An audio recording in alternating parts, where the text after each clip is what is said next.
Мына сварканы істен шығардым. Сосын мына сварканы істен шығардым. Рабочий сварканы алғаны. Мындай шана, осындай шана. Как снегоход сияқты.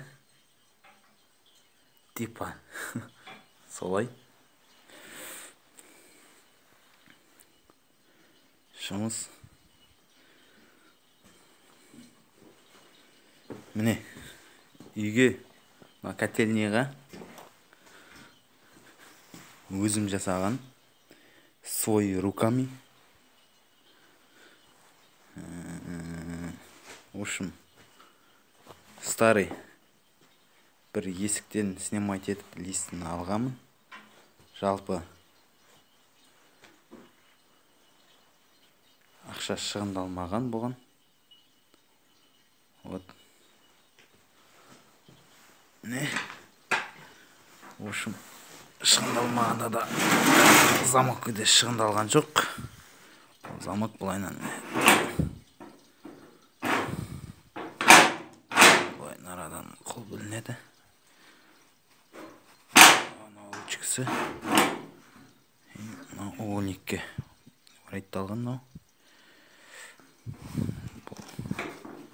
Вот осылай ашылады.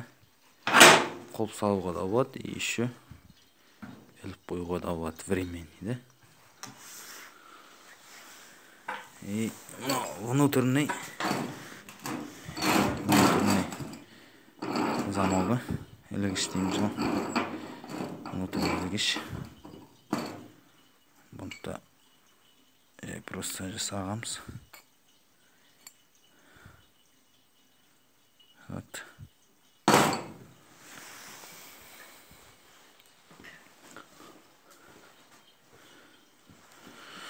Шана.